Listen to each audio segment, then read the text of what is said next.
El cambio apenas comienza. Somos un canal local con identidad. La verdadera televisión.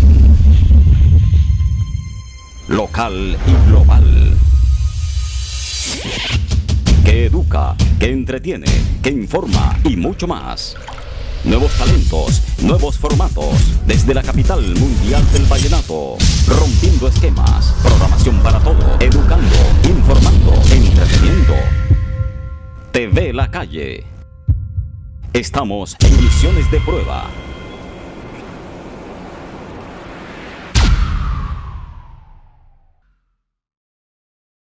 TV La Calle, una nueva perspectiva de la información, con responsabilidad social.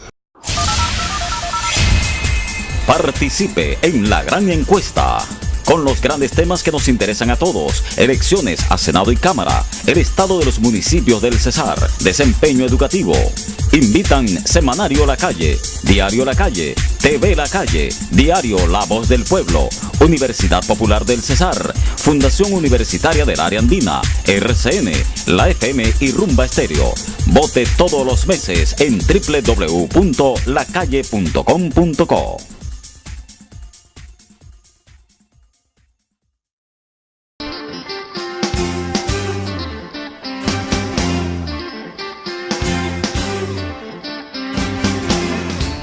Tarde, tinto y cañaguate en La Calle. Sintonízanos en los 860M con Lolita Celedón, Carlos Augusto Rojas, Edilberto Castillo y Humberto Carrillo. De lunes a viernes, de 3 a 5, el mejor programa de las tardes por La Voz del Cañaguate.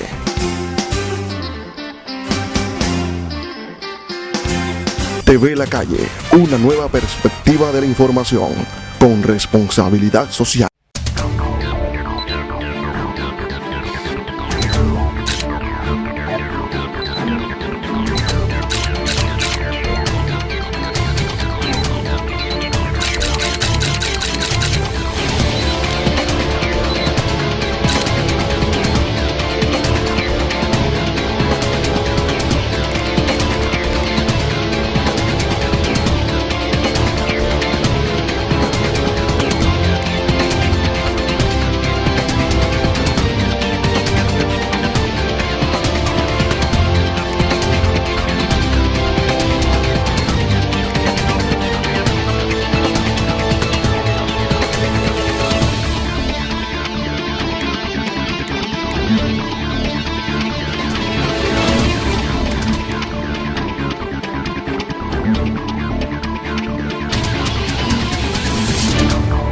Crónicas en la Calle será la lupa noticiosa de todos los de la región Caribe, con responsabilidad social, desde aquí, desde TV La Calle.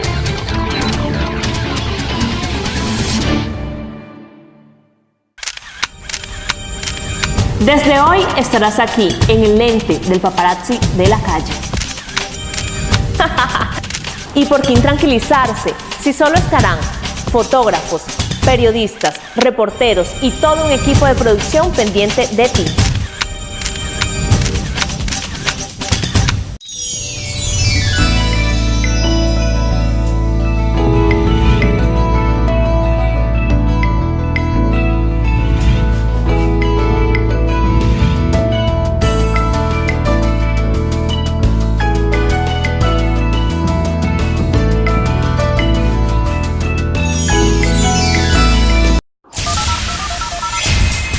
Participe en la gran encuesta, con los grandes temas que nos interesan a todos: elecciones a Senado y Cámara, el estado de los municipios del Cesar, desempeño educativo.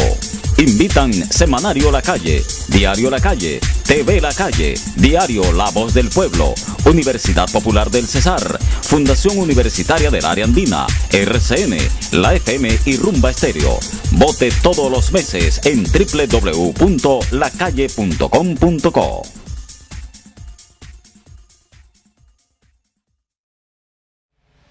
El cambio apenas comienza. Somos un canal local con identidad.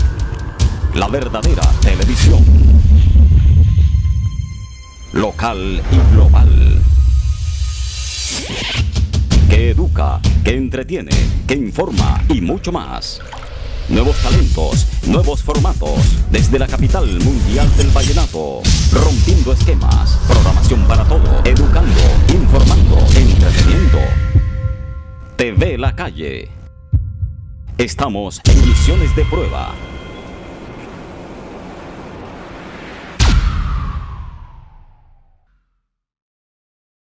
TV La Calle, una nueva perspectiva de la información con responsabilidad social.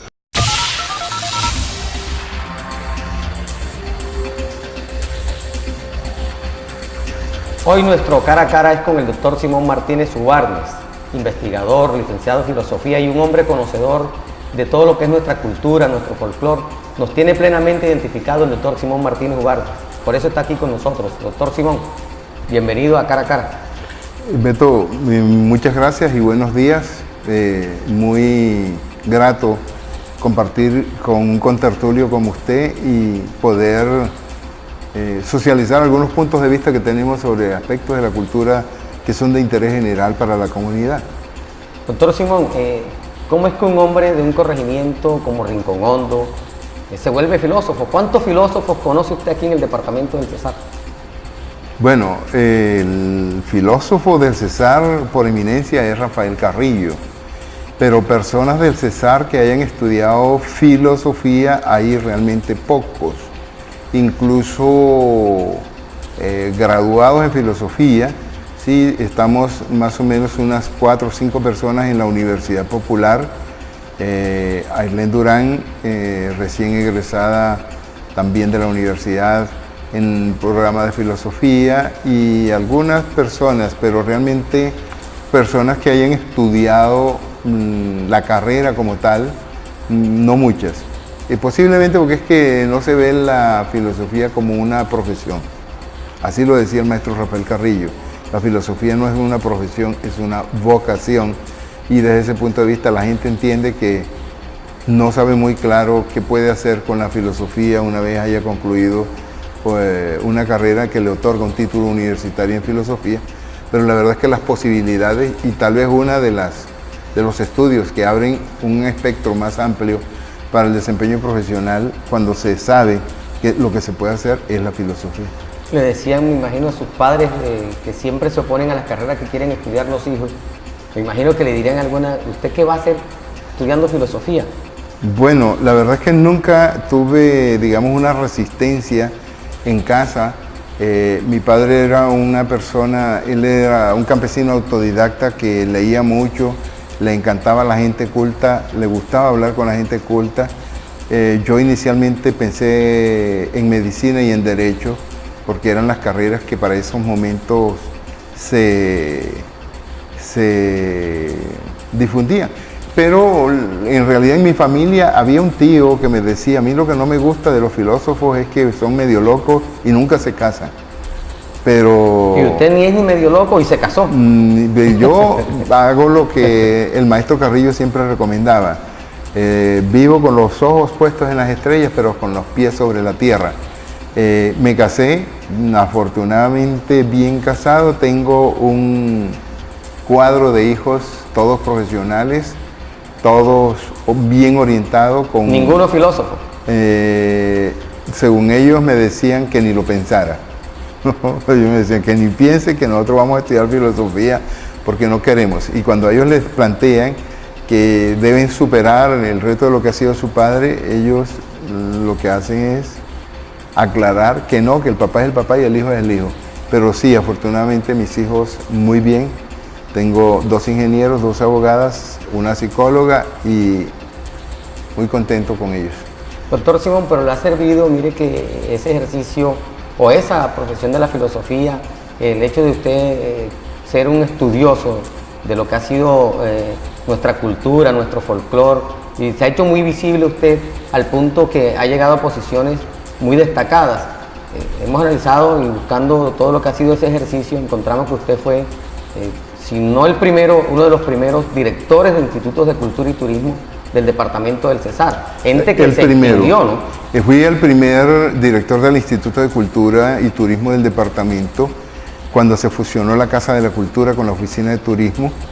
y le dimos un impulso inicial en los 2 años que tuve la oportunidad de estar allí, con el apoyo del gobernador y en estos momentos con el apoyo de la Asamblea. ¿Quién era el gobernador? Luis Rodríguez Valera, de grata memoria para este departamento, y tuve la oportunidad de que me entregaran un instituto virgen, un instituto que iniciaba, y yo tenía el gran reto de diseñar una propuesta de gran trayectoria, de gran calado, y eso me permitió, en primer lugar, tuve la gran oportunidad de conocer muy bien este departamento. Yo me formé en Bogotá, tuve toda mi estructura formativa desde el bachillerato hasta la universidad y la maestría, todo lo había hecho en Bogotá. Llevaba prácticamente 20 años viviendo en Bogotá cuando me vine a Valledupar, y eso fue un reencuentro con la tierra que fue muy importante para mí. Lo primero que hice fue conocer las distintas comunidades y los municipios, entender cuáles eran los valores culturales que teníamos y la necesidad de potenciar eso.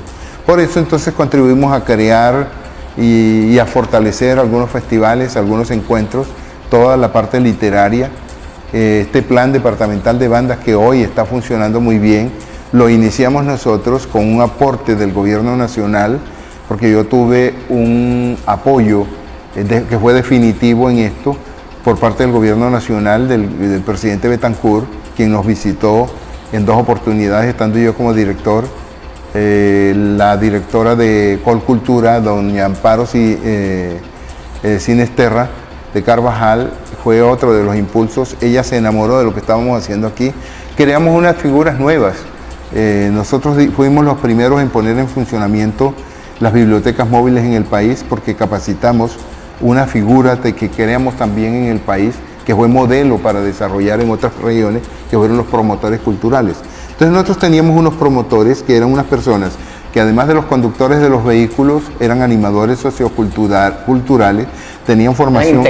Eran integrales, eran funcionarios integrales, porque no teníamos presupuesto, por ejemplo, para pagar un conductor o un ayudante. Entonces, una persona manejaba el vehículo, iba a corregimientos, a veredas, a cabeceras municipales, a barrios. Eran unos hombres orquesta. Hombres orquesta que yo permanentemente estaba impulsando y estaba enviando a capacitaciones, y yo mismo me encargaba de irlos formando en esto, porque yo había tenido también mi formación. Yo hice un posgrado en Brasil en política y administración cultural, y esto fue un gran elemento de aporte para el trabajo que estábamos haciendo, de tal modo que la política cultural que se diseñó desde ese momento sirvió de base para lo que vino posteriormente, y afortunadamente quienes me siguieron en el cargo le dieron continuidad durante mucho tiempo. O sea, estuvo muy lejos la llegada de la Polla Monsalvo.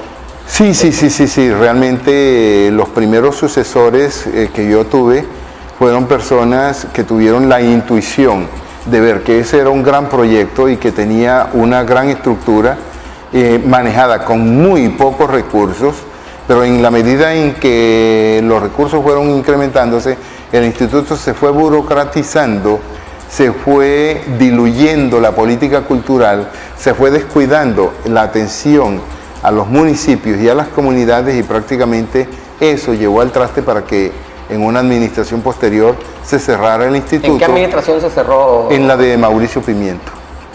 Sí. Que entiendo que con Mauricio Pimiento también se acabó la banda departamental. Se acabó la banda departamental, que fue una iniciativa. ¿No le gustaba la cultura? Fue una iniciativa que dejamos creada, pero tenía unos asesores que eran unos tecnócratas de copete alto, por así decirlo, que consideraban que la cultura era un aditamento cosmético de la sociedad y que el gobierno no tenía por qué intervenir en cultura, y que quien quisiera, por ejemplo, asistir a un concierto, a una exposición, eso debían ser iniciativas de la sociedad privada. Pero no se estaban creando los públicos necesarios, ni se estaba dando a la sociedad civil la oportunidad para crear las condiciones de un desarrollo cultural que permitiera que desde el sector privado se pudiera invertir en cultura y desarrollar cultura en el departamento, hasta tal punto que lo que se creó ha tenido una continuidad más en los pueblos que en la misma capital del departamento. Es así como entonces el instituto desaparece, la Escuela de Bellas Artes posteriormente es entregada a la universidad, el sector cultural comienza a depender de la Secretaría de Agricultura, Que yo no veo qué relación pueda inicialmente tener. Tengo entendido que era de la Secretaría de Educación, pero bueno, entonces, porque si uno la mira, la correlación que tiene que haber entre educación y cultura, por ejemplo, para un plan departamental de bibliotecas, que lo iniciamos nosotros desde ese momento, que ha sido desarrollado posteriormente por la Corporación Biblioteca Pública Rafael Carrillo, entonces se hizo una especie de escisión de todos los elementos de la cultura y se creó una oficina asesora departamental de cultura, se creó la biblioteca departamental, Bellas Artes se fue a otro lado, la oficina de turismo se donde fue. pudieran nombrar a alguien. Es decir, hubo una diseminación, una dispersión de funciones y de actividades que deberían estar centradas en manos de una persona que tenga conocimiento y pueda darle la funcionalidad. Pero turismo en agricultura, cultura en educación, biblioteca como una cuestión autónoma, Bellas Artes en la universidad, prácticamente ahí esa dispersión de elementos no permite que haya una política visible desde el punto de vista departamental. Es más, yo lo que creo es que en estos momentos, si se ha creado una Secretaría del Medio Ambiente o si se crea una Secretaría de Minas, necesariamente tendríamos que crear en el departamento la Secretaría de Cultura y Turismo. Incluso yo propuse la creación de la Secretaría, aunque son dos cosas diferentes, por eso tal vez hubo resistencia, Secretaría de Educación, Cultura y Turismo. Cultura, Turismo y Deportes. Si esa Secretaría se crea, yo creo que nosotros vamos a tener una herramienta de debate fuerte, porque es que en realidad nosotros no tenemos interlocución. El coordinador de cultura no tiene asiento en el Consejo de Gobierno y allí las decisiones culturales son realmente mínimas. Cuando yo era director del Instituto de Cultura no hacía parte del Consejo de Gobierno, pero por lo menos yo me abría paso porque era un instituto descentralizado y yo solicitaba que las cuestiones trascendentales fueran conocidas por el Consejo de Gobierno y me presentaba y me escuchaban, porque yo me hacía escuchar.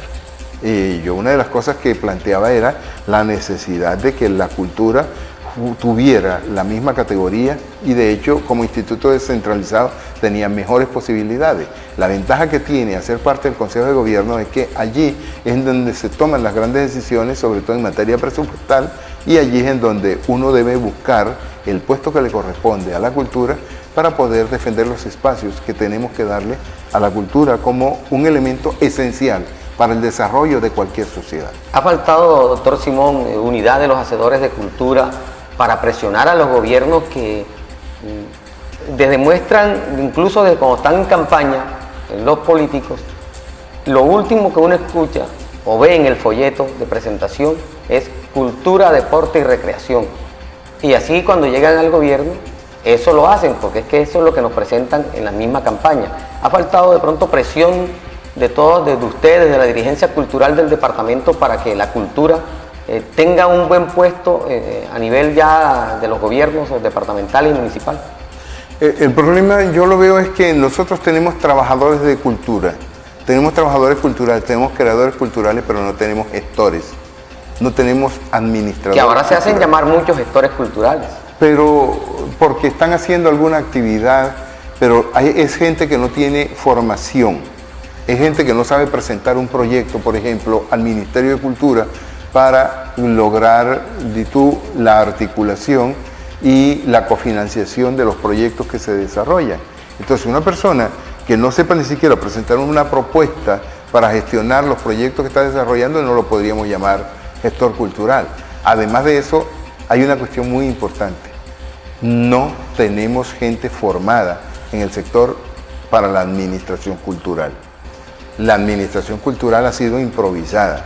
La gestión cultural se le ha entregado a gente y ese es uno de los problemas de la política pública. Se ha entregado a personas que no tienen ningún tipo de formación, aunque sean creadores culturales. Pero tenemos que establecer una diferencia esencial entre lo que es el creador cultural como tal, el artista, el artesano, la gente que sabe producir, que sabe pintar, que dirige una danza, que es un buen músico, que es un gran artesano, que tienen toda una capacidad productiva en este sentido. Tenemos que diferenciarlo de lo que es el administrador, porque no es lo mismo crear cultura que administrar bienes culturales y que promover la cultura. Entonces, hay unas categorías entre los administradores culturales, los gestores culturales, los promotores culturales y los animadores culturales. Todas esas categorías son la gente que debe crear las condiciones para que quienes crean cultura puedan tener la oportunidad de los espacios, de las políticas, de las ofertas, de los proyectos y de los programas que vayan orientados a favorecer la creación. Es difícil encontrar un creador cultural que al mismo tiempo sea gestor y sea administrador. Y nosotros en estas entidades, bibliotecas públicas, Dirección de Cultura, Bellas Artes, turismo, lo que necesitamos es más administradores. Lógicamente que un administrador tiene que tener una sensibilidad por lo cultural, porque el problema está también en que se han nombrado personas que tienen unos criterios demasiado cerrados, no tienen la verdadera sensibilidad que se tiene que tener por el quehacer cultural, y esto lleva a cometer casi que adefesios y esperpentos en materia de gestión a nombre de una administración pública. Doctor Simón, usted hizo parte del gobierno departamental de Cristian Moreno, acaba de pasar ese gobierno. ¿Por qué no llevó todas esas ideas, se las llevó usted que le hablaba al oído al gobernador Cristian Moreno, para que pudiera hacerse realidad mucho de lo que hoy nos está contando aquí? Mire, nosotros tuvimos unas políticas que se implementaron desde la biblioteca departamental y desde la oficina promotora. Una de las ideas que tuve fue precisamente en ese momento la creación de la Oficina de Cultura, Turismo y Deportes, que era una fusión de la Secretaría actual de Deportes con la Oficina Departamental de Cultura, la Biblioteca Departamental y la Oficina de Turismo. Lo que queríamos con eso era retomar lo que había sido el Instituto de Cultura y Turismo, pero agregándole ya el componente básico que nos servía como fundamento, que era la Secretaría de Deportes. Pero necesitábamos también una estructura en la cual todas estas personas que están coordinando cada uno de esos programas pudieran hacer parte de allí. La verdad es que el tiempo mío fue corto y los chicharrones, por así decirlo, de orden público, todo lo que tenía que ver con orden público, con la política misma de gobernabilidad, las relaciones con la Asamblea Departamental, que no fueron las mejores, toda la necesidad de atender a los alcaldes, a las comunidades, los problemas mismos de inundaciones que tuvimos en las 2 temporadas durante el año que yo estuve, no nos permitieron avanzar en el tema de cultura, que no era realmente mi competencia, pero que yo sí tuve la oportunidad de tener injerencias en el asunto, de ingerir allí, y además de eso, pues se redireccionaron las políticas, porque una de las cosas que encontramos fue que allí a todo el que para cualquier fiesta se daba plata, y se le daba plata como sin le dan a los festivales, y sin ninguna hacen una gran parranda. Claro. Entonces, una de las cosas que yo establecí como condición desde la junta directiva, porque yo hice parte de la junta directiva de la biblioteca, y además apoyaba al coordinador en esa administración ganó premio en la biblioteca. Lógicamente. Pero eso fue una cuestión que diseñamos desde un principio y que tuvo de todas maneras una continuidad. La reedición de obras, las ediciones de obras, todo lo que tuvo que ver con la atención a los municipios. Entonces comenzamos a organizar una cuestión en donde la política departamental no fuera dada para organizar una parranda, sino para la creación de públicos, de tal modo que lo que nosotros buscábamos era que los dineros que entregaba el departamento para una fiesta pudieran permitir, por ejemplo, el reforzamiento de los grupos locales, en donde, ¿cómo nos van a pedir a nosotros plata para financiar un conjunto vallenato que va a llegar, que toca una hora y desaparece? Entonces nosotros decimos, necesitamos, por ejemplo, que si el grupo de tamboras del municipio no tiene uniforme, ustedes inviertan en ese uniforme y en los nuevos instrumentos o en los ensayos y la preparación que la gente tiene que hacer para allí. Entonces ese fue el redireccionamiento que le dimos en esa oportunidad, y la misma creación de, por ejemplo, el centro de memoria, lo del archivo histórico departamental fue una cuestión que trabajamos duro, aunque no logramos avanzar mayor cosa en eso. Pero como te digo, pues mi ocupación no era exactamente la parte cultural, sino la parte política, y a eso le dediqué más tiempo. pero en donde hubiéramos tenido la oportunidad de estar en la Dirección General de Cultura, pues yo creo que las cosas hubieran tenido mejores resultados y hubiéramos logrado avanzar muchísimo más en ese sentido. A quienes nos ven en otros sitios del país, incluso del exterior, queremos precisar que el doctor Simón Martínez Ubarnes es de Rincón Hondo, jurisdicción del municipio de Chiriguaná, en el centro del departamento del Cesar. Doctor Simón, ¿por qué dicen que en Rincón Hondo es tierra de brujos? Porque Rincón Hondo es tierra de brujos. ¿Es así? Sí, así de sencillo. Rincón Hondo tiene unas leyendas en materia de brujería. Rincón Hondo tiene dos cosas muy importantes. Es un pueblo, es uno de los pueblos sui generis del departamento en materia humana. Es famoso por la brujería y famoso por sus panochas, pero en estos momentos Rincón Hondo comienza a ¿Panochas embrujadas?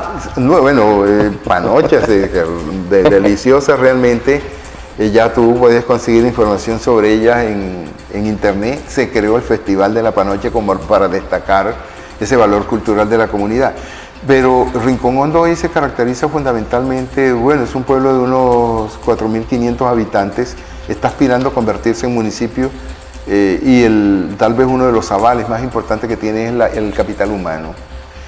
Valledupar tiene hoy, por ejemplo, 2 magistrados auxiliares en el Consejo de Estado, tiene el rector de la Universidad Popular del Cesar, tiene directores de departamento en la universidad, tiene profesionales muy destacados.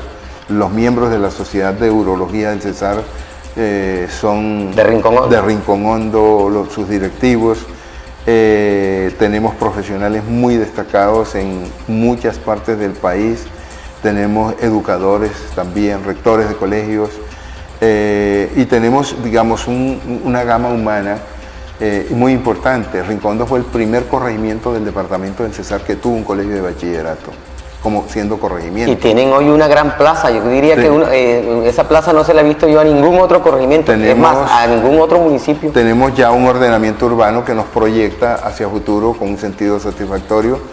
Las plantas físicas, por ejemplo, de nuestras entidades educativas tienen condiciones de superioridad a colegios de bachillerato de muchas capitales de departamento, incluso en mejores condiciones que algunas universidades, que plantas locativas de algunas universidades.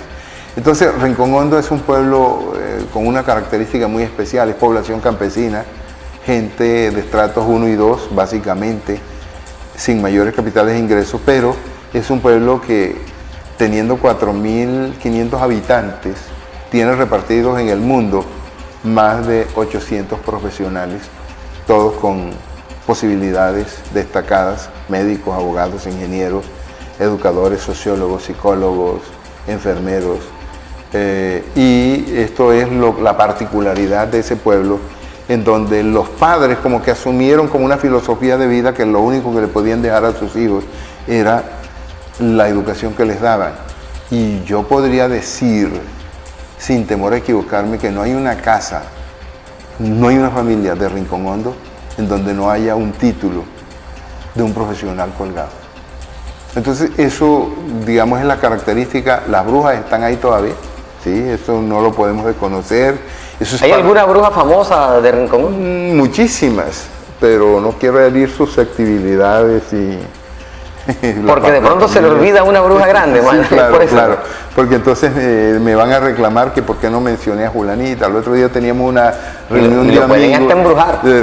Había una reunión de amigos y yo mencioné las principales y cuando ya terminamos la reunión me dice un tipo, me dijo, pero no mencionaste a mi tía a Julanita de tal. Entonces, Moisés Perea tiene una narración interesante. Moisés Perea es el de la chispa fina. Sí, ¿no? Moisés es un gran narrador humorista de vallenato y Moisés, una de las cosas que me dice es que el mundo entero, Colombia especialmente, le debe algo a Rincón Hondo, y es que las brujas de Rincón Hondo fueron las precursoras de Servientrega. ¿Sí? ¿Cómo ha sido todo? Fueron las precursoras de Servientrega porque desde Rincón Hondo cualquier persona que quería mandar un mensaje a Los Venados, a Ciénaga, a Santa Marta, a Valledupar, a Codazzi, a Fonseca, a Riohacha, a Maracaibo, a Aruba, no es más sino que hablaba con la bruja, le entregaba el mensaje y ellas llegaban a un sitio en las casas a donde iban a entregar el mensaje, las personas sabían, recogían el mensaje, contestaban y ponían la respuesta ahí, y al día siguiente estaba la respuesta en Rincón Hondo. Entonces, que allí además dice Moisés dentro de su narración que había una universidad, que la primera universidad que hubo en el Cesar fue la Universidad de la Brujería en Rincón Hondo, pero que allá había que tener unas condiciones, ¿sí? Que había varios grados, ¿sí? El primer título que expedían era vuelo de techo en techo, o vuelo de rama en rama, es decir, para volar entre los árboles. Después había vuelos de corto alcance, y el título máximo, él me dice, Moisés, cuando se encuentra conmigo, el máster en brujería que adquirían era el de vuelo de crucero, que eran las que iban a Maracaibo, Aruba, Curazao, Santa Marta y hasta Panamá, me dice él, porque había gente dispersa en todas esas partes y allá había que llevar mensajes y traer información.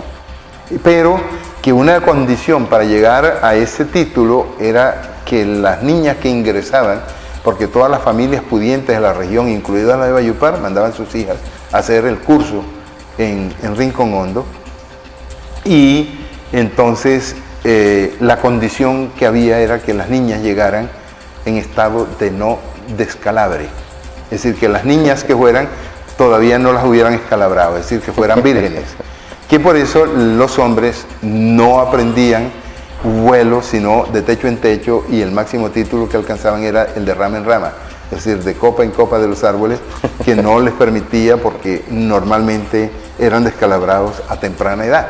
Entonces todas estas cosas hacen parte de esas leyendas que identifican a Rincón Hondo, aquel famoso caso de las personas que quedaban sentadas en los asientos.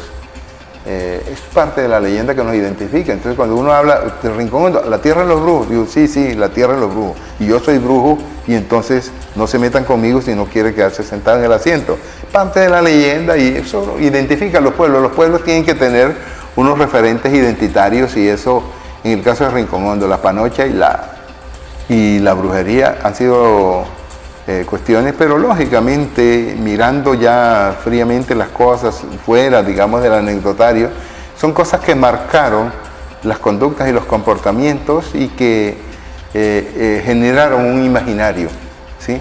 Entonces la gente dice... ¿Hoy viven de la fama? Sí, tenemos la fama. Y entonces, por ejemplo, dicen, no, que es que Rincón Hondo fue tierra de brujas porque allí hubo un palenque de negros. Eso no es cierto. El Rincón Hondo nunca fue palenque ni Chiriguaná fue palenque, aunque en Chiriguaná hay un barrio, el barrio donde yo me crié en Chiriguaná fue el barrio Palenque, y sí hubo mucho asentamiento negro en todo el municipio, pero palenque en el sentido estricto de la palabra no. Tampoco hubo rochelas ni hubo cimarronismo en la región, porque la gente llegaba a trabajar en los hatos y haciendas y recibía relativamente un trato aceptable. Y eso fue lo que les permitió a la gente mantenerse e integrarse culturalmente para un proceso de mestizaje y de zambaje que se dio en todo el centro del departamento con la gente que trabajó en hatos y haciendas. Y un aspecto muy propio de esa zona es que, por ejemplo, en Rincón Hondo nosotros encontramos petroglifos. Hay unos petroglifos en donde nace la leyenda del Exeomo, que es otra de las cosas importantes de Rincón Hondo. Yo diría que Santo Exeomo no es tan del valle. Que el Santo Exeomo llegó al valle porque en Rincón Hondo el cura de Chiriguaná no le prestó la debida atención, y él, después que iba a revelar su secreto en Rincón Hondo, tuvo que huir, porque cuando mandó a llamar al sacerdote que fuera solo para hablar con él y como que hacer los arreglos de la revelación del secreto, este sacerdote lo que hizo fue ir a armar una procesión para llegar hasta allá. El tipo desapareció dejando unos grabados en unas piedras que allí existen todavía, incluso se puede ver en internet, en las páginas de Rincón Hondo que hay, piedra del Exeomo, y allí tienen una imagen del Exeomo, pero las piedras, por toda la cuestión de la lluvia ácida, se han ido deteriorando. Me imagino que le ha dolido a Rincón Hondo, con todo lo que hoy representa Santo Exeomo para los vallenatos y para toda esta zona del área de influencia, el no haberle prestado atención a Santo Exeomo. Sí, eso es parte pues de la leyenda, y eso es lo que nosotros tenemos allí como referente. Además, allí hubo un dolmen, unos dólmenes, es decir, que son muy característicos de las culturas primitivas africanas, con dos piedras, con una piedra transversal, y en el interior prácticamente como una casa, ¿no? Y hay muchos petroglifos también, muchos grabados, que yo he tenido la oportunidad de resaltar. Hay algunas técnicas de investigación de campo que le enseñan a uno cómo hacerlo, y he fotografiado. Es más, yo he visitado los lugares con antropólogos que no buscaban más como que una línea de origen de estos grabados en población indígena, pero que mirando las características de construcción de dolmen, los tipos de grabado y demás, hemos ido intuyendo que eso puede estar más por el lado de las culturas negras que por el lado de las culturas indígenas. Entonces, esos son aspectos muy importantes del pueblo donde yo nací, que lo mantengo allí vigente, porque allí están las raíces y ahí está todo el origen de la familia. Doctor Simón, le propongo una pausa y ya regresamos para seguir conversando sobre muchos otros temas con usted.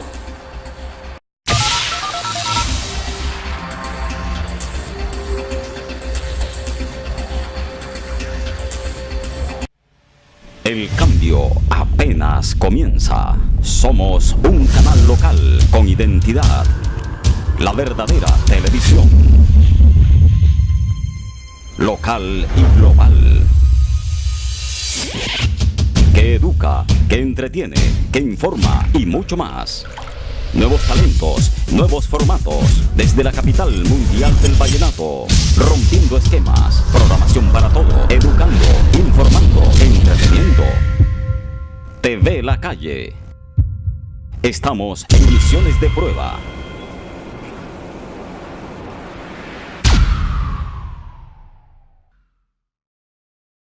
TV La Calle, una nueva perspectiva de la información, con responsabilidad social. Participe en la gran encuesta, con los grandes temas que nos interesan a todos: elecciones a Senado y Cámara, el estado de los municipios del Cesar, desempeño educativo. Invitan Semanario La Calle, Diario La Calle, TV La Calle, Diario La Voz del Pueblo, Universidad Popular del Cesar, Fundación Universitaria del Área Andina, RCN, La FM y Rumba Estéreo. Vote todos los meses en www.lacalle.com.co.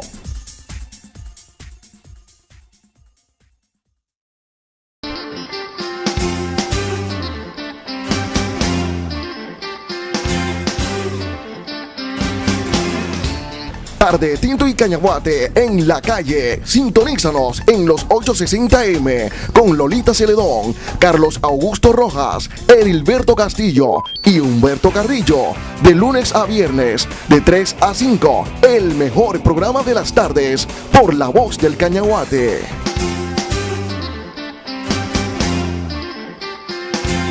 TV La Calle, una nueva perspectiva de la información, con responsabilidad social.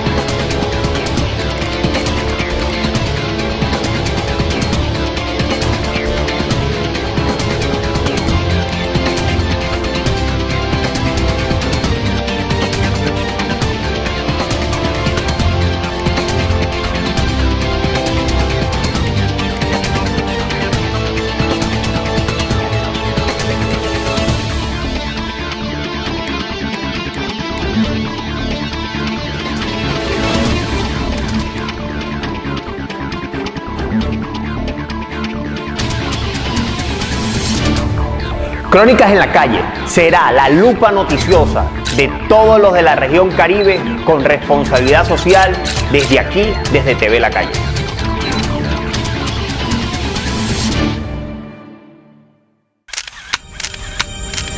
Desde hoy estarás aquí, en el lente del paparazzi de La Calle. ¿Y por qué intranquilizarse si solo estarán fotógrafos, periodistas, reporteros y todo un equipo de producción pendiente de ti?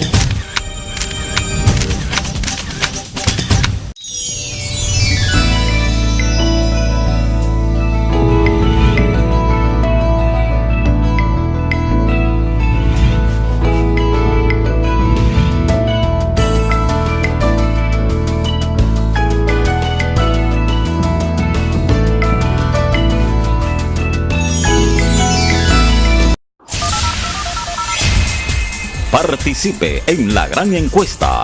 Con los grandes temas que nos interesan a todos: elecciones a Senado y Cámara, el estado de los municipios del Cesar, desempeño educativo. Invitan Semanario La Calle, Diario La Calle, TV La Calle, Diario La Voz del Pueblo, Universidad Popular del Cesar, Fundación Universitaria del Área Andina, RCN, La FM y Rumba Estéreo. Vote todos los meses en www.lacalle.com.co.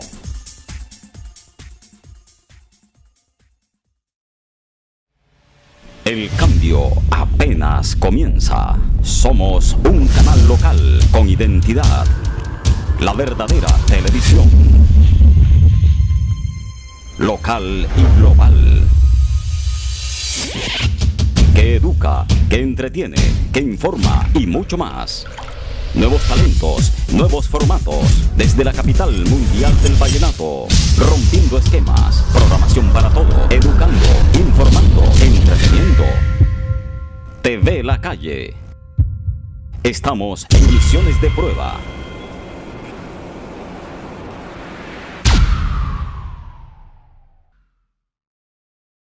TV La Calle, una nueva perspectiva de la información con responsabilidad social.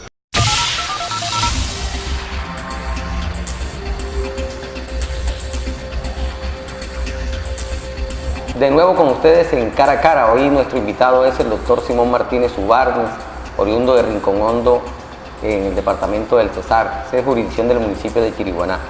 Hemos hablado con el doctor Simón sobre diversos temas, pero ya vamos a entrar a un plano, una faceta que quizás hay personas que no conozcan del doctor Simón Martínez Ubarnes. Doctor Simón Martínez Ubarnes, compositor. Sí, realmente yo tuve la fortuna de tener como vecino en Rincón Hondo, mientras estuvimos allí en el pueblo, a un señor acaudalado económicamente, en muy buenas condiciones, una persona muy generosa, pero que al mismo tiempo tenía una afición especial por el acordeón. Había aprendido a tocar acordeón con Sebastián Guerra. Él era oriundo de Plato, pero llegó muy joven a Rincón Hondo, se casó allí, tuvo una familia muy grande y logró amasar una fortuna muy significativa, muy reconocida en toda la región. El señor Camargo, nuestro vecino, era una persona que tenía una debilidad especial por la música y él invitaba mucho a su casa, que era al frente de la nuestra. Llevaba músicos, acordeoneros. Él fue la persona que llevó a Lucho Bermúdez a Rincón Hondo cuando Lucho organizó la banda 8 de septiembre de Chiriguaná, por allá a los comienzos de los años 30. Y después él llevaba mucho a Luis Enrique Martínez, a Alejo Durán, a los hermanos Durán en general, a Abel Antonio Villa, lo conocí yo siendo un niño allí en su casa, y acordeoneros de toda la región, pero él tocaba, a él le gustaba, no era un virtuoso, y él tuvo pues sus hijos que heredaron también la vena. Es más, un nieto de él fue rey aficionado, es muy conocido, Juan Carlos Ovalle. Entonces yo me imbuí de la música, pero nosotros nos fuimos a Chiriguaná a continuar los estudios porque las escuelas del pueblo no tenían ya los grados, y para mi papá salía mucho más económico llegar a una casa y trasladar la familia allá, manteniendo todo lo que teníamos en el pueblo, la tierrita con los cultivos y la cuestión, que era la manutención de la familia. Entonces nosotros y los hermanos mayores míos iban los fines de semana a ayudarle a mi papá en todo lo que era el trabajo del campo, a recoger el plátano, la yuca, el café, el cacao, todo se recogía, se vendía en Chiriguaná, y bueno, pues prácticamente con eso nos manteníamos.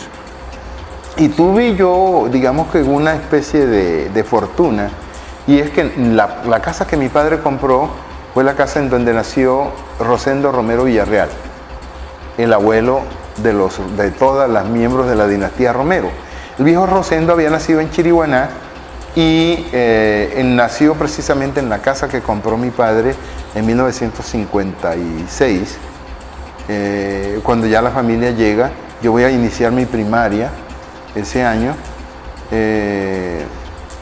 y no teníamos mucha idea de quién era Rosendo Romero, porque él había salido joven, se había venido a Becerril, allí nació su hijo Escolástico, quien después se trasladó a Villanueva y generó toda esta dinastía de los Romero. Pero es Chiriguaná el epicentro, ¿no? El origen de los Romeros sí acá comienza en Chiriguaná.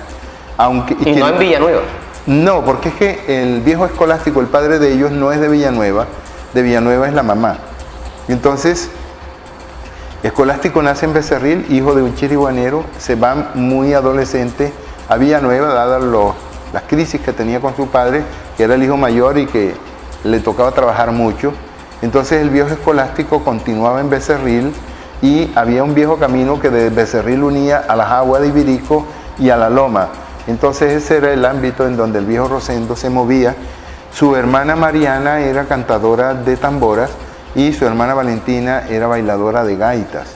Luis, el hermano, tenía muchos conocimientos mágicos, de rezos para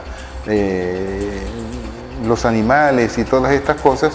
Y bueno, con el tiempo nosotros nos dimos cuenta que el viejo Rosendo había nacido en 1895 en Chiriguaná. Incluso la partida de bautismo existe, y muchos creían que había nacido en Becerril porque él se radicó allá, pero él tenía familia en las aguas de Ibirico, que eran los Villarreal, y había un parentesco entre los Romero Villarreal y los Díaz Villarreal.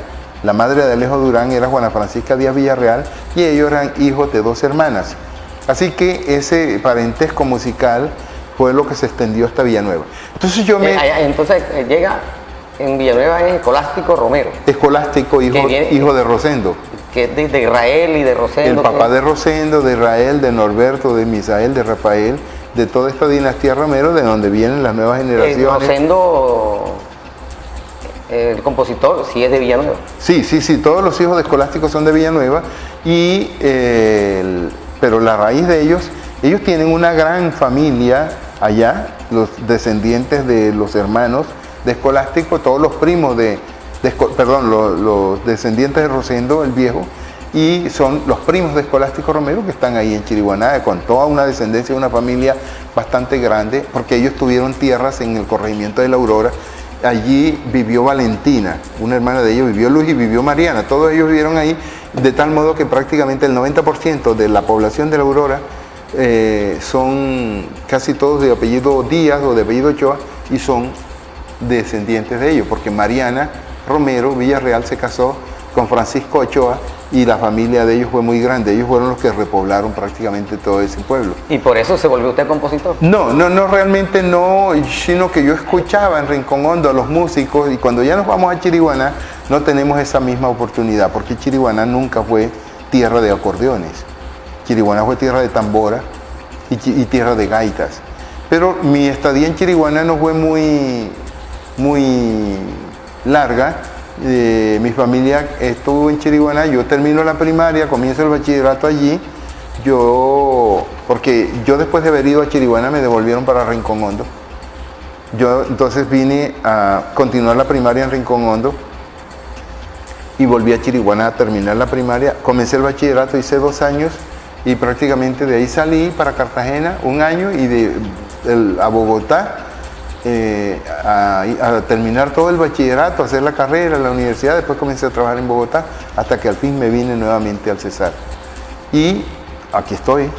Entonces, esa es la cuestión. Resulta que yo me reencuentro con el vallenato en Cartagena a través de 2 programas que se difundían en esa época. Así canta el Magdalena se llamaba, y Música Regional del Magdalena. No se hablaba de vallenato en esos momentos. Pero la única forma como yo de evocar esos tiempos de la infancia de Rincón Hondo era escuchando esos programas, porque en Cartagena no se escuchaba un vallenato por ningún lado. Estoy hablando de los años 60. Me voy a Bogotá y en el año 68 Carlos Melo Salazar crea un programa que es Concierto Vallenato. Y entonces allá comienzo yo a reencontrarme con Alejo Durán, con Nafer Durán, con Abel Antonio Villa, Aquiles Lanao, con Beto Murgas, con Gustavo Gutiérrez, con Álvaro Cava, con Pedro García, que hicimos una gran amistad, con José Mindiola, con toda la época, la gente de los cañaguateros, que teníamos un combo muy importante y con Carlos Melo hicimos una gran amistad en ese programa. Nosotros nos íbamos a conciertos vallenato y allí se encontraba uno con una cantidad de gente. Esa situación de Bogotá, ya la difusión de la música en Bogotá, fue lo que me hizo a mí como que encontrarme con el vallenato. Y esos momentos de nostalgia de la tierra, cuando uno escucha algo, ya comenzaba el vallenato a difundirse en Bogotá desde el año 66 y 67. Se vino el 68, fue un año muy importante porque nació el Festival Vallenato y ya se comenzaba a hablar en Bogotá de todo lo que ocurría en el festival. Y todo esto me fue abriendo a mí el horizonte del vallenato y yo comencé entonces, porque a mí me tocó mi adolescencia en la época de la nueva ola, el rock and roll, la balada, que era lo que dominaba, y yo comencé componiendo baladas, fundamentalmente baladas. Después entré con cumbias y al fin caí en el vallenato. Cuando ya yo tenía más o menos 15 composiciones, comencé a componer vallenato y después he compuesto otras cosas, bullerengues, tamboras. ¿Y le han grabado algún vallenato? Sí, claro. ¿Quién le ha grabado vallenato? A mí vallenato, por ejemplo, Calixto Ochoa. Calixto Ochoa fue la primera canción que me grabaron, Mensaje de Amor. Ese es el título del LP de esa época. Me grabó en el año 75. Fue muy significativo. Sonó mucho porque además era el título del disco. ¿Cómo dice, doctor Simón? En una tarde fresca y serena en que recordaba mi gran amor, llegó de pronto una mensajera para inspirarme en esta canción. A la distancia se fue perdiendo poquito a poco en el infinito. Llevó consigo grandeza en los frutos de un pobre corazón herido. Esa canción entonces fue un buen hit. Económicamente no representó absolutamente nada. Yo recuerdo que me dieron 1.500 pesos en total. Después Noel Petro me grabó un paseo en el año 79. Que era uno de los artistas de Estaba renombre en todo su apogeo y tengo que decirlo públicamente, mi gratitud al Burro Mocho, porque sin conocerme me grabó la canción. Este es el momento en que yo jamás he tenido a Noel Petro frente a frente para estrecharle la mano. Siempre hemos ¿Lo conoce? Sí, nos conocemos por teléfono. Nunca. Yo conocí a doña Cata, la mamá de Noel, cuando estuve en Montería la primera vez. La conocí, la señora que lo crió a él. Y con Noel hemos hablado mucho por teléfono y todo lo demás, y nos hemos puesto cita porque nunca nos hemos cumplido. Pero le tengo la eterna Siempre ha quedado gratitud. mucho ahí. Sí, pero yo tengo que agradecer de esa canción que con las regalías de esa canción yo me pagué mis estudios de maestría. ¿Cuál es la canción? Se llama Quiero Olvidar. Hace tiempo que quiero olvidar esa pena fatal que me causó tu amor. Hace tiempo la quiero disipar, pues quiero desahogar mi alma del dolor. Esa canción salió en el momento de la Mochila Azul, de la Burrolandia, está en el long play ese Burrolandia. Y Noel, pues eso fue un hit en Venezuela, en muchos países. Ya después vinieron grabaciones de baladas con Gali Galiano, por ejemplo. Me han grabado, también me grabó el grupo de Manuel Monestel en Costa Rica, Marlene Hernández en Bolivia, Los Chéveres del Vallenato en Venezuela, y aquí en Colombia José Antonio Socarrás, me grabó Oscar Negrete con Rubén Argote, y algunos otros grupos menores, el Pollo López de las Sabanas de Bolívar. Entonces eso... ¿Y por qué estas agrupaciones de renombre de ahora, famosas, por qué no les ha llevado usted una canción o ya no se interesan? La verdad es que no me he interesado. El problema mío es que yo no he sido hombre de farándula. A mí me han grabado canciones porque la gente lo ha querido así. Cuando Calixto Ochoa me escuchó una noche en una parranda, una madrugada en Chiriguaná, preguntó que de quién eran las canciones y yo le dije que eran mías y me dijo que me grababa una. Y entonces yo le dije que sí, y entonces me pidió un casete con las canciones, me dijo grábame 3, se le entregué 3 canciones en un cassette con los mismos amigos que estábamos cantando en el momento que nos escuchó, y él un día me mandó a avisar con el dueño de la caseta que estuviera pendiente del disco, que ahí venía algo mío. Y la sorpresa mía era que venía el título de la canción era el título del long play, y entonces ya eso fue muy grato, ¿no? Y ahí comencé yo, pero la verdad es que nunca me he movido en ese mundo de casetas, de parrandas, porque no he sido por mis asuntos académicos, más intelectuales y eso, me he dedicado más a esto. Soy poco parrandero, no canto, yo no... Pero se le oye bien. No doy para cantar acompañado con un conjunto porque me atravieso esto, porque nunca lo he hecho.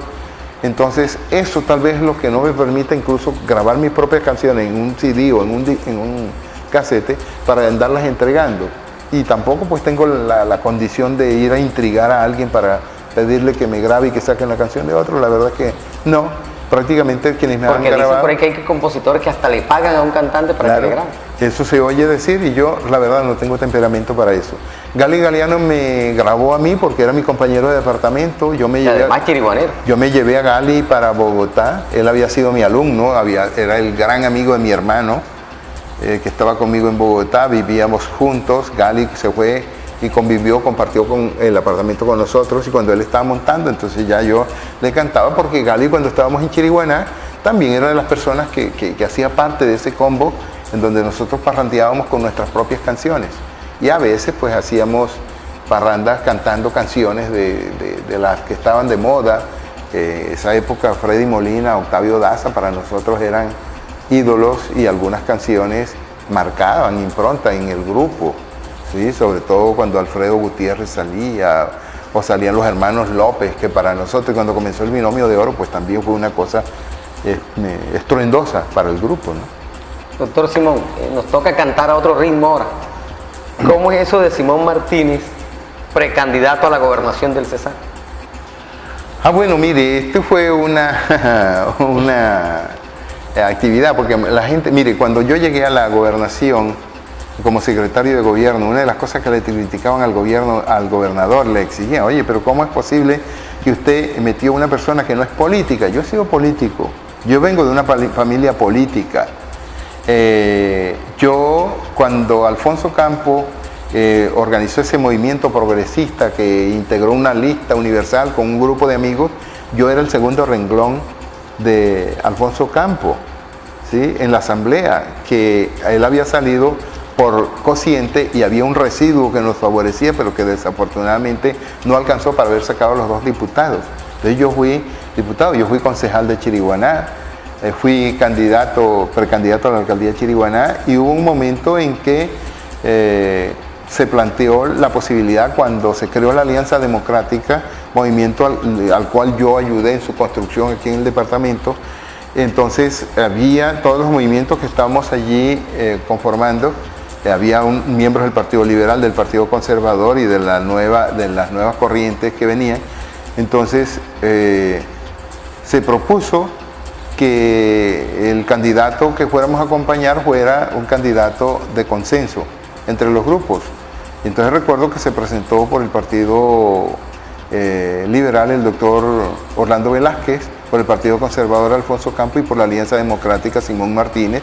Entre los tres hicimos cierta puja y cierta campaña, y bueno, cuando llegamos ya a la consulta definitiva, pues ganó el doctor Alfonso Campos, quien en ese momento se enfrentó a Lucas Género. ¿Se salvó usted de que lo derrotara Lucas Género?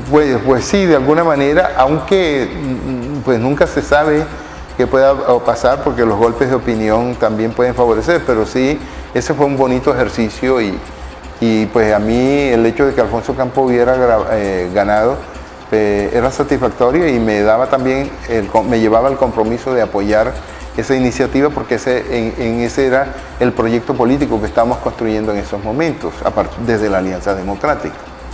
Doctor Simón, yo noto con bastante evidencia que usted es un tipo orgulloso de su condición de negro. Pues mire, yo soy un hombre pluriétnico, pero lo que más se visibiliza en mí físicamente es mi condición étnica de afro, indudablemente. Mi familia materna tiene unos rasgos muy definidos. Yo tengo ascendencia alemana también, porque mi segundo apellido es el apellido de mi abuelo, que es un apellido que ha sido deformado El Wagner fue transformado en Ubarne por la W, que fue llevada y transformada, y después nos pusieron una Z al final a unos, porque no todos mis hermanos escriben el segundo apellido lo mismo. Entonces mi madre es una mestiza, hija, nieta de alemanes, pero su madre es una negra de Rincón Hondo, bueno, una morena, mulata, y mi padre tiene ascendencia samba. Mi padre tiene un bisabuelo que es de Palenque de San Basilio, una bisabuela que es indígena chimila, pero tiene también ascendencia en La Guajira, una ascendencia guayú por los lados de Latico en La Guajira. Su apellido Martínez viene de allá, pero mi padre, como hijo natural, no asumió el apellido de su padre, que era el apellido Carranza, sino que tomó el de su mamá. Y mi abuelo paterno era boyacense, de rasgos muiscas marcados. Así que nosotros tenemos una mezcla, y yo tengo entonces esa mezcla de muisca, de chimila, de guayú, con no sé si un yoruba, un bantú de San Basilio de Palenque. Mi madre es una mestiza también, mulata, por mi abuela, tiene unos rasgos derivados de mi abuelo y también de mi abuela. Entonces mi madre tiene unas facciones muy distintas, y la mayoría de los hijos pues heredamos todo el biotipo negro, y eso pues para todos nosotros es un referente fundamental de construcción de identidad. Mi hermano es ingeniero de petróleos. Él hizo carrera en Ecopetrol, llegó hasta la vicepresidencia de Ecopetrol, y es reconocido como uno de los afrodescendientes, digamos, que se ha destacado en la historia del departamento. Hoy están haciendo un sondeo en la Radio Nacional de Colombia, en donde están mirando a ver cuál habrá sido el afrocolombiano más destacado a lo largo de la historia. Bueno, el presidente Santos habló de José Prudencio Padilla. Padilla fue muy importante para el sello definitivo de la independencia de Venezuela y de la de Colombia. Además, todo lo que hizo en la creación de la Armada colombiana fue muy importante. Pero ahí en las costas de Camarones también encontramos a Robles, que fue el primer parlamentario negro de Colombia, tal vez el primer afrodescendiente que se graduó en la Universidad del Rosario, uno de los primeros abogados que tuvo La Guajira, el primer representante de la Cámara negro, el primer parlamentario negro que tuvo Colombia, importantísimo. Entonces nosotros estamos también construyendo unos referentes en el Cesar, y tenemos unas figuras representativas, un Ciro Quiroz, por ejemplo, un Lisímaco Martínez, un Álvaro Morales Aguilar, tenemos a un Blas García Rangel, personas incluso que ya murieron. Juan Manuel Barrera, que era primo de Candelario Beso, fue el primer, tal vez el primer costeño en ser presidente de la Corte Suprema de Justicia, y fue uno de los primeros abogados cesarenses. Fue también uno de los primeros, tal vez el poeta cesarense más antiguo que se conoce, es decir, del cual hay escritos. Su último libro fue publicado en 1883, y Barrera, que era chiriguanero, era paisano nuestro, fue también un ejemplo. Entonces nosotros tenemos unos paradigmas de afrocesarenses, de afrocaribes, de afrocolombianos, que es muy importante, y es necesario que uno tenga unos rasgos y unos referentes de identidad, porque es lo único que lo hace valorarse. Uno tiene que darse el valor, y el elemento de la autodiscriminación, que muchas veces nosotros estamos acostumbrados cuando la gente comienza a negar la condición de lo que realmente es. Y hay unas cuestiones que no necesitan que la gente hable o diga, ¿sí? Cuando una negra se pone alicer en el pelo para tener su pelo lacio, ahí está prácticamente negando su condición afro. O cuando se echan cremas especiales para blanquear y no parecer, o cuando alguien dice yo no voy a mi pueblo porque hay mucho negro, como ocurre incluso con profesores universitarios en esta ciudad. Entonces el problema de la discriminación, yo creo, Dilberto, que es muy importante, y los afros que me escuchan, que me ven en estos momentos, deben tener en cuenta una cuestión, que el problema del reconocimiento tenemos que dárnoslo nosotros mismos. Nadie nos va a reconocer lo que nosotros no creemos que somos. Entonces nosotros somos los primeros que tenemos que comenzar a creer en nosotros mismos. Por ahí comienza el camino. Pero también creo que es muy importante para todas las organizaciones de comunidades afros entender que la tarea no es tanto la organización, que la organización es muy importante, pero la primera tarea en la que nosotros tenemos que insistir es en la educación de nuestra gente. Si nosotros queremos avanzar, bajar y disminuir discriminación, tenemos que destacarnos por la vía del intelecto, por la vía de la construcción intelectual y académica que nos da la educación. Porque solamente en esa medida, en la medida en que nosotros generemos nuestros propios imaginarios, nuestra autoestima y que podamos construir nuestros propios derroteros, es como podemos avanzar como etnia, que ha sido vilipendiada a lo largo de la historia y que ha sido pisoteada en sus derechos, incluso por gente que teniendo la propia condición biológica no se reconoce como quien debe ser y muchas veces discrimina a los de su propia condición. Doctor Simón, a ustedes queremos agradecerle su participación hoy en Cara a Cara y a ustedes invitarlos a que nos sigan sintonizando en www.lacalle.com.co.